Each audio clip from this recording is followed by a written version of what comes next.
I love to talk about some classic rock. And if you go to our website, TonyCurryRadio.net, TonyCurryRadio.net, Curry with a K, TKR, there's a rock news page, and it's updated every single day. It's on our front page on TonyCurryRadio.net. You can also download our app and all these other things. And by the way, our QR code will be out today. Oh, I love the QR code. But it's just great, all kinds of rock news. And so I was on there perusing this morning. And Dave Grohl, who's now with the Foo Fighters, who, of course, a lot of people don't remember, he was in Nirvana. Yeah. You know that, right? Jennifer Aniston loves him. Dave Grohl? Yeah. Well, she's available. He was on set. Storyteller, Tales of Life and Music. The rocker recounts. It's a book? Yes, another book. Jeez. I know everyone's writing books. Well, you know what? You know what the other thing is? Listen, you talk about jobs and industry, because none of these people write their own books. They're all ghostwriters. Yeah. Do you know how many ghostwriters? Ghostwriters must be super busy right now. Yeah. You just write down all the things that happen and they put them in story form. Yeah, or you just talk to them and they write the whole damn thing for you. The guy who's writing my book, I had to give him he wanted an advance. Oh yeah, they always do. Somewhere between 20,000 to 100,000. Yeah, like for me. And I'm like, and you're like, I've got what like a book of ideas, and I'm like, he's like, okay, get started. I'm gonna need about $15,000. Yeah. And I'm like, for what? Yeah, a ghostwriter. I mean, even not at their level, like at our level, you got a good 25, 30 grand. If I got $15,000 burned a hole in my pocket, you're gonna write your own damn book. But I'm gonna need him. You know, it is. It's yeah. What's his face? Yep. Kareem. Yeah. He's a great. He's written. Why don't you barter? Anyway, the rocker recounts how he got a call about Kurt Cobain overdosing at a Rome hotel on March 3rd, 1994, saying that his Nirvana bandmate had died. He said, "My knees gave out. I dropped the phone as I fell to my bedroom floor, covering my face with my hands. I began to cry." Writes Grohl 52 in his book, which was released yesterday. He was gone. The shy young man who offered me an apple upon our first introduction at the Seattle airport was gone. My quiet, introverted roommate who I shared a tiny little apartment with in Olympia was gone. The loving father who played with his beautiful baby daughter backstage every night before each show was gone. Yep. I was overcome with more profound sadness than I had ever imagined. That profound sadness, though, would soon be met with tremendous relief when Grohl got another call saying that Cobain was actually still alive. Ah, yeah, that's right. And that he was going to make it. Whew. In the course of 5 minutes, I had gone from the darkest day of my entire life to feeling born again. From that day forward, I built my walls higher. But in a cruel twist, Grohl would have to go through that trauma all over again just a month later when news of Cobain's suicide came early the morning of April 8th, although police conducted that he actually died on April 5th from a self-inflicted gunshot wound to the head. What year? What state is it the year? 1994. This time it was for real. He was gone. There was no second phone call, the right way to turn the tragedy around.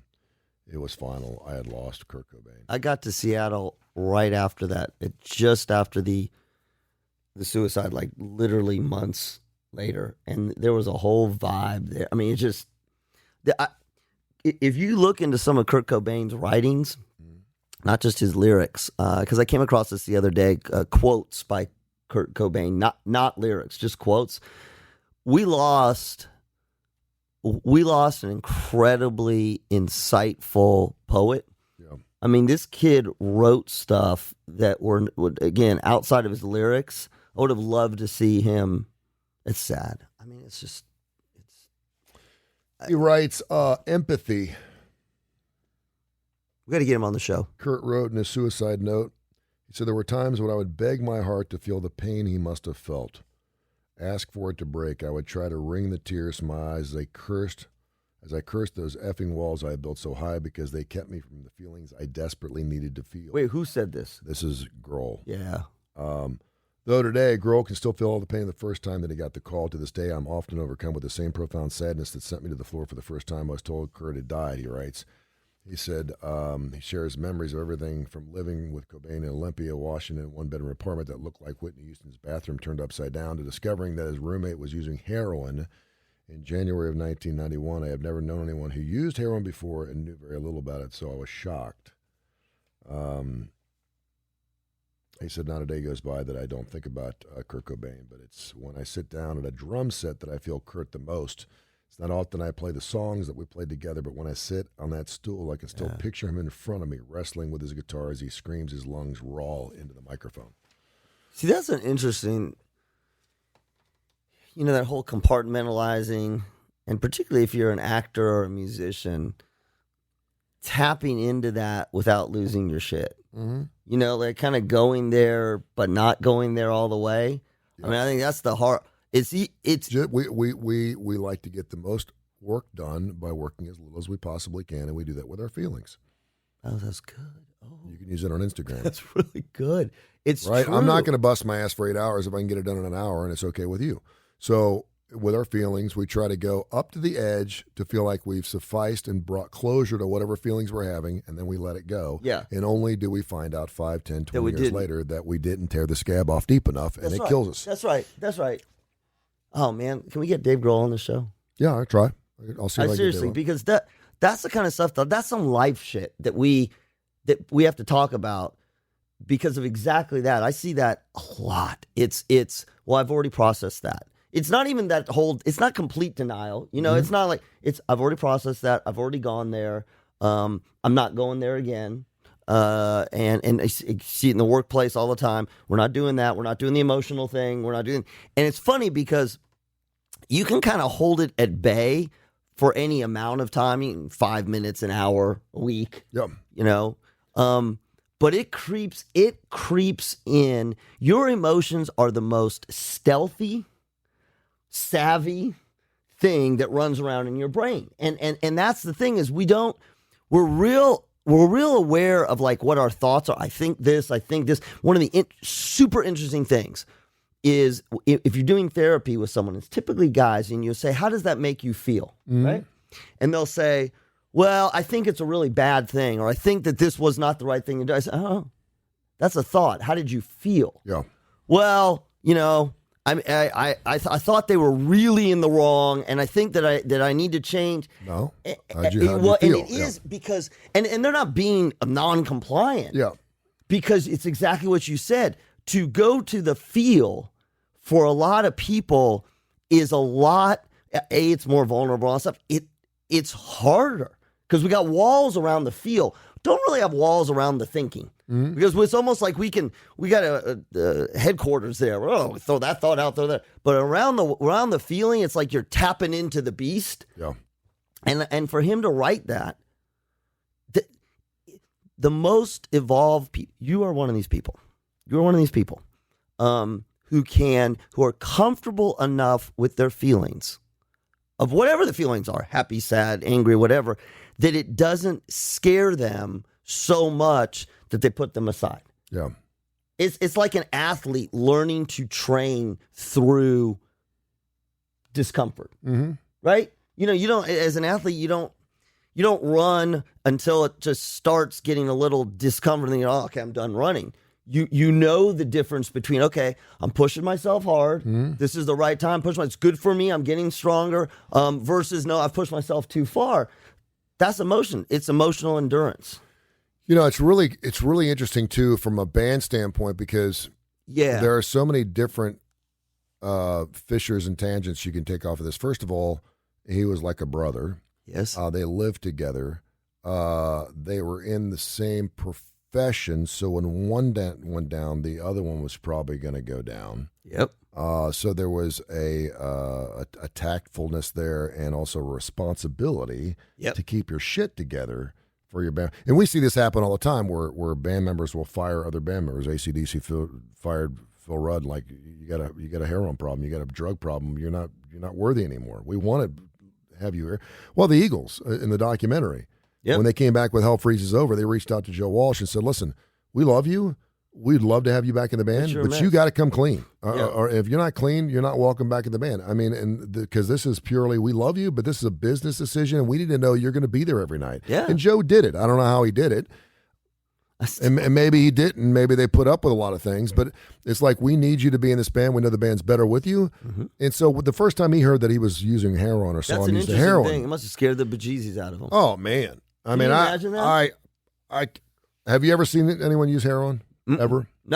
No. I mean, the worst I've seen, and you've done, I've seen obviously cocaine, and I've seen hallucinogenics. I've seen mushrooms. I've never seen anybody inject anything. Yeah. Ever. It is. I've seen it one time. It was at my house, and made the dude leave. I was having a little gathering, and it scared the hell out of me because I couldn't believe what I was seeing, and because I'm not a needle dude. I mean, it's like that takes it to an all different level for me when you're willing to poke because needles aren't fun, and it scared the hell out of me, and I was like, get out. And to see that is not to know that it probably wasn't happening because you can see how someone's acting differently. But now, Kurt Cobain was kind of a weird dude anyway. He was super creative and super brilliant, right, so it's kind of like you really didn't know. But to know that if he is using it in that form or fashion and then every night before shows, to know that line, Kurt Cobain was Nirvana, right? Yep. And to know that everything goes the way he goes. Yep. And to feel as a brother or a friend, and we see this with brothers and sisters and families. Hey, listen, you got a family, you have a house, you have all these things working for you. Yeah. What are you doing? Yeah. Why are you doing this? I've been through that situation. So and it's real easy to shut it down. You know what you're talking about. I'm fine. I'm good. I've been doing it for years. Blah blah blah. For him to go through that, and then obviously it turned out pretty well for Dave Grohl because now he's got a band that is as big as Nirvana. But can you imagine? Like you just said, again, it's like anybody with an addiction. You see it. And then you show your displeasure in it, and you show your concern in it, and you care and love them, and then you hope like hell they do the right thing. That's exactly. That's why interventions is the back surgery. It's the last thing you want to do. Well, right. That's when we've had enough, and we're only doing this because you're going to die. Yes. Yeah. And interventions are not because they're going to lose their job or their house or anything, and it may be for that, but you are afraid, okay, you're going to die, and we're not going to allow to see that happen. Well, and even then, sometimes it doesn't. I mean, work. Again, the thing about it as a band, then you start eating 4-inch nails, so you don't drink anymore. That's right. And you're eating like a big plate of metal. Well, dude, if you're shooting heroin, I mean, you're already. You can you imagine? It's again like a company, like a business, and we've seen it. You got a key player, right? Who you need desperately in that, but you care about, you care about, but you equally need that person in order for the business to be successful. Yeah. And so you start doing, right? You start doing all the backflips. Mm-hmm. Well, they look better today. Yep. They're consistent. Mm-hmm. They had a good day. Mm-hmm. Look, they care after Kurt Cobain. Look at him with his daughter. He's great. Okay, good. Great performance. Oh my God, he's and you're doing this, you're creating these rationalizations on, like you said, literally on two levels. One, obviously, we won't want the guy to die. We don't want him to be sick. But let's just be honest. Our entire business is pivoted on this guy. Yeah. And this is the whole enablers thing, right? Prop him up. He's good. Someone just get him his heroin. Just get his heroin so that he can go up on stage. Mm-hmm. And I think the thing that is really hard, you can talk with us with alcohol, is the people who they're able to function for a while anyway when they're intoxicated, and they function reasonably well, and then you're left with a huge sort of moral dilemma. Well, he's good. He's pulling it off, yeah. He's functioning. And pulling it off maybe great. Mm-hmm. And then he's crashing. And then, and so at what point, much like we talked about this morning with this, at what point do you go, look, we can't morally go here? It's hard to fathom what kind of pain. I don't know what kind of pain he was going through. But it's hard to fathom the type of pain that someone must be going through to almost die of a drug overdose and then a month later off themselves. I mean, I'm not saying that everyone that goes through a drug overdose, because a lot of them are accidental. But even an accidental, it's like getting that speeding ticket. You slow down after you get a speeding ticket. If you've ever had a DUI, you don't drink and drive for a while. If you're smart, you don't ever do it again. But most people I know get DUIs, so we don't know enough about that. But I'm not saying you put him on suicide watch the minute he does that and has a drug overdose. But when you've cheated death once, But you'd like to think that would change you enough, and that's how much pain he was going through. Well, but yes, and I think I'm right on this, but I could be wrong. I mean, it could have been a failed suicide attempt. It could have been. The overdose. That's what I'm saying. Yep. So if you look at it, so I've seen this pattern before. You're trying to go by a less lethal means, right? I'm going to just take the same drug. I'm going to take the drug. I'm going to put enough drugs in me. I'm going to go to sleep. I'm going to die. You wake up. Damn it. I don't want to be here. And then you go to the next level and you off yourself with something else. That's entirely possible. Well, we've seen people that have tried to do it with overdose and drugs, but they just keep trying because at least they know they're going to get a high out of it, and they know it's going to be somewhat of a peaceful way to go, or at least they think so. Right. Taking it to a gun and shooting yourself in the head takes it to an all different level. Well, it is. It's There's too much thought process that goes into having to kill yourself with a gun. Listen. Overdoses. They talk about accidental overdoses, and they talk about failed suicide attempts. So you can be partying or taking your drug, and then it gets laced with something or too much, and that's an accidental overdose. But it also can be a failed suicide attempt, and particularly for people who are really depressed and really damaged, that is the sign that it didn't work. I mean, sometimes you get people kind of coming around and you're like, oh my God. But a lot of times that's it. And you're right. Taking the gun to yourself is the rationalization that I do not need to be here. Even though he had a daughter. Yeah. Yeah. Okay. A lot of good books out there. It is interesting that it's got to be the pandemic. Right? You're writing. Yeah, I mean, everyone sat down and started writing books. Well, you know what Damon Johnson said? I thought this was interesting. Right? Because I asked him about writing songs about the pandemic. He's like, I'm too close. I can't do it yet. Mm-hmm. I do wonder, we haven't heard that many pandemic songs. Yeah. But I wonder if what these artists are doing is, particularly the older ones, is they're getting reflective. They're writing their books. Yeah.